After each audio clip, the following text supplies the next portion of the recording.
If you're interested in learning to read tarot, then one of the first things you're going to need is a tarot deck.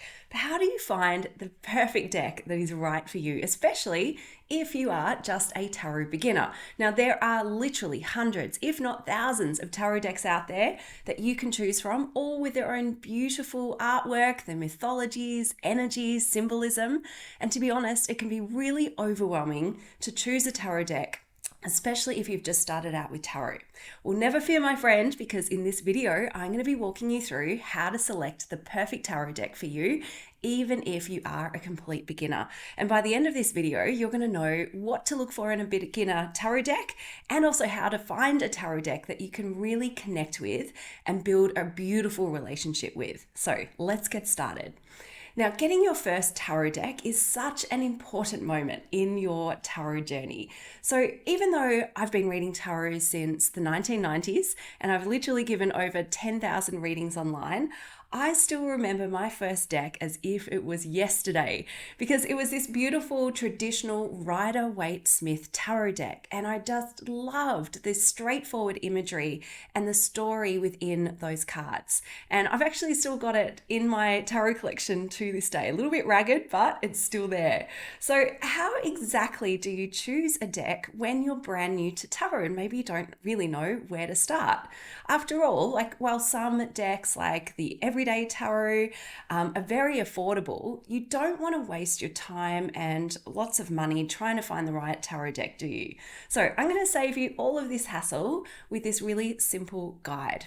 But before I share my tips for how to choose a tarot deck, let me squash a common perception, and that is that you shouldn't buy a tarot deck for yourself, but you've got to wait until it's gifted to you.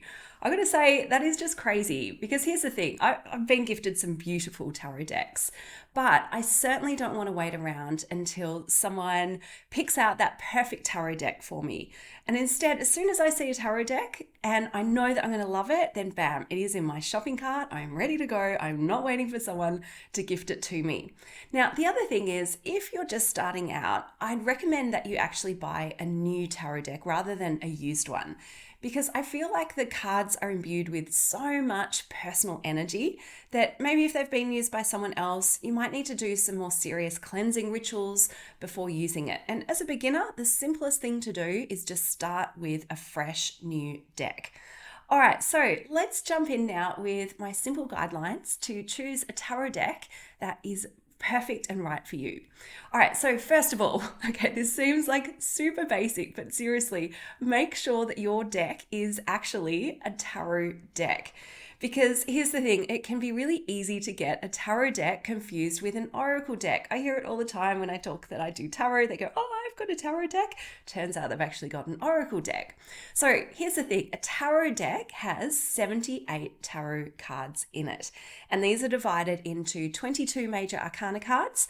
And these are all the numbered cards that have a name, like Temperance or Justice or the Fool. And then you've got 56 minor arcana cards, which are composed of 4 suits that are each numbered 1 through to 10. And then you've got 4 court cards per suit. So it's a little bit like playing cards. And with tarot, the cards typically share similar meanings across the decks, right? Now, then you've got oracle cards on the other hand. Now, oracle cards can have all different meanings, really depending on the deck, and the deck itself might actually have any number of cards in it. So if you're really keen to get into tarot, just make sure that you are actually getting a tarot deck. Next, as a beginner, I would advise you to choose a deck that really stays true to the traditional tarot, rather than one that's massively different from that traditional Rider Waite-Smith or the Rider Waite-Smith derivative type decks. So why is this? Because here's the thing, you're going to have to learn to read the traditional style tarot cards anyway. And the more conventional decks are easier to learn from because they have the pictures, they have the symbols, and of course, there are also far more resources available, whether it's books, courses, and so on. And those are like more available than these less traditional versions that are around as well. And it's all about building these good foundations because, even the king of abstract artists, Picasso, he learned how to paint in the traditional way before he really developed his own unique style. So my advice would be to do the same and to connect first with that traditional style of tarot. Once you've got that mastered, then go and find those beautiful abstract decks if that really calls for you. All right, now it's very important to go for a deck that you connect with. And that means looking through the cards either in person in the shop or online and just seeing what energy you feel from them. So look at things like the artwork and the design. Does it really speak to you? Do you like the colors, the patterns that are in there? Can you connect with the people who are in the cards and what they're doing? And is there a personal connection or an intuitive sense that these are really your cards? Because your cards really do need to speak to you and you've got to feel that connection. And you'll know when it happens because it is a little bit like falling in love because you can't stop thinking about the cards and your heart, it's singing a little.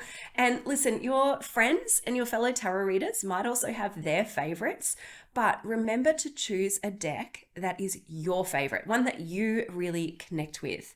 And here's the thing, when you're looking at a deck and you're seeing if you've got that personal connection, make sure you actually look through as many cards in the deck as possible because some decks, they have these beautiful, gorgeous cards, like a handful of them, but then you flip through and you realize, they're all a bit samesies or they're not quite connecting with you apart from those few beautiful ones.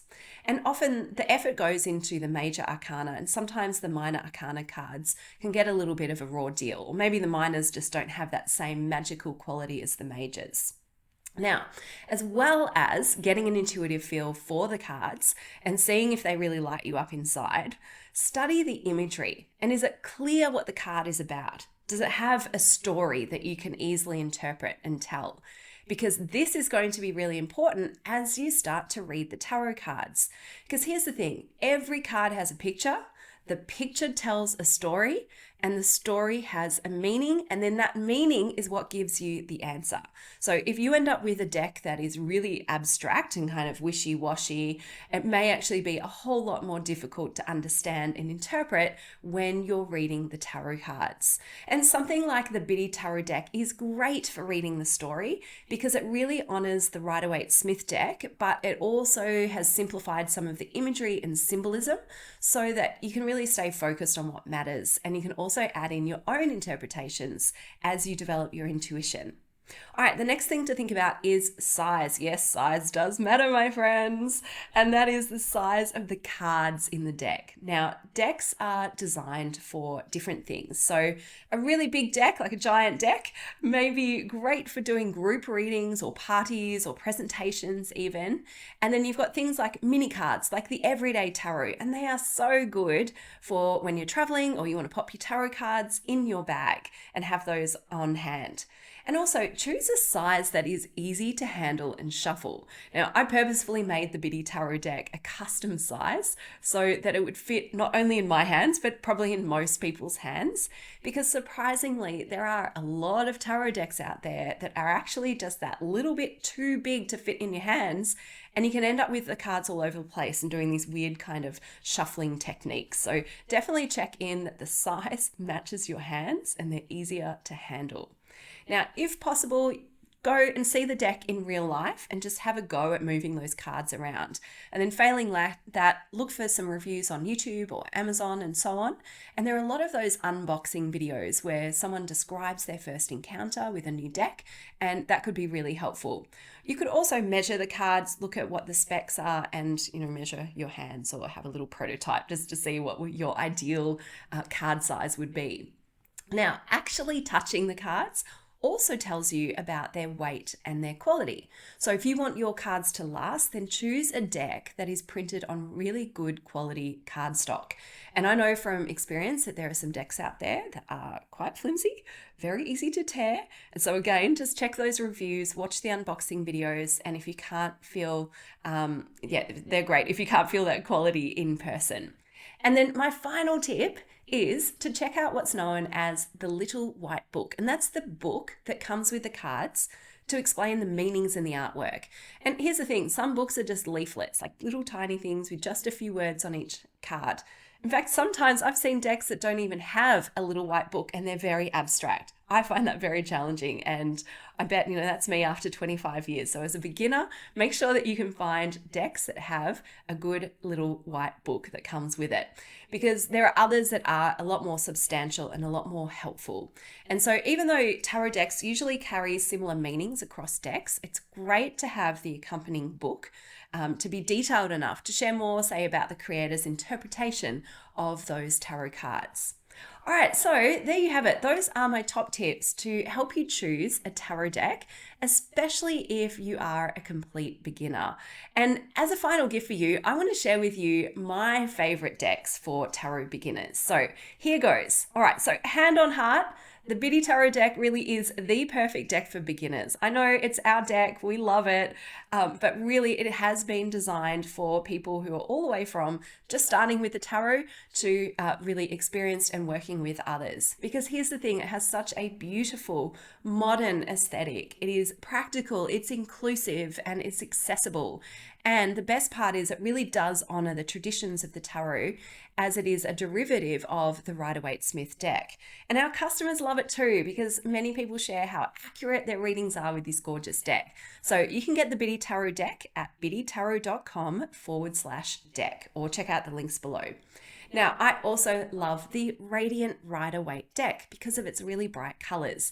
And this is the deck that I used to use for teaching and also in my professional readings, because it's just got that nice, bright, colorful feel. It's also really great for beginners who want to work with the Rider Waite deck itself.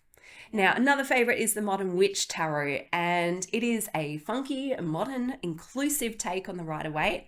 I love it, and it's really great.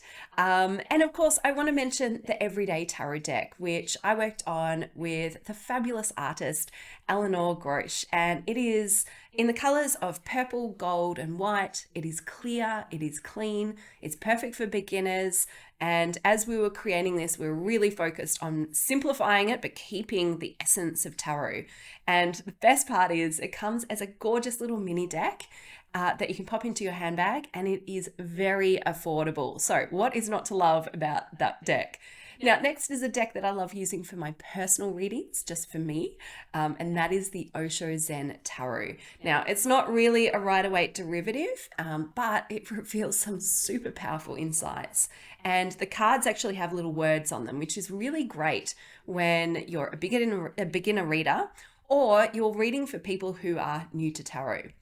Now, another beautiful, more traditional deck that's great for beginners is the Robin Wood Tarot, very nature-based, and it can bring that grounding earth energy to a reading. And then the final deck that I want to share with you is a very popular modern tarot deck. It is the Wild Unknown Tarot, and it is a magical deck of animals, nature, energy, and hand-drawn art. It's very aesthetically pleasing. You've probably seen it around, and yeah, beautiful modern deck. Now, you can get all of these decks via our links below, and don't just stop at one, because it's perfectly normal to have 5, 10, 50 tarot decks, completely up to you. I should know, I've got a ton of tarot decks here in this room. So my friend, I hope that this has helped you with choosing a tarot deck that's right for you so that you can get started right away. And remember, you've got a world of resources at your fingertips to learn tarot here at Biddy Tarot, because our mission is to make tarot reading modern and approachable. And we've helped literally millions of people around the world to develop their tarot skills and become confident tarot readers. So if you want to learn how to read the tarot cards with confidence, then we are here to help. So just click below. All right, that's it for now. Thank you and bye for now. Hey, if you loved this video, then make sure you check out this next video and subscribe to our YouTube channel. See you next time.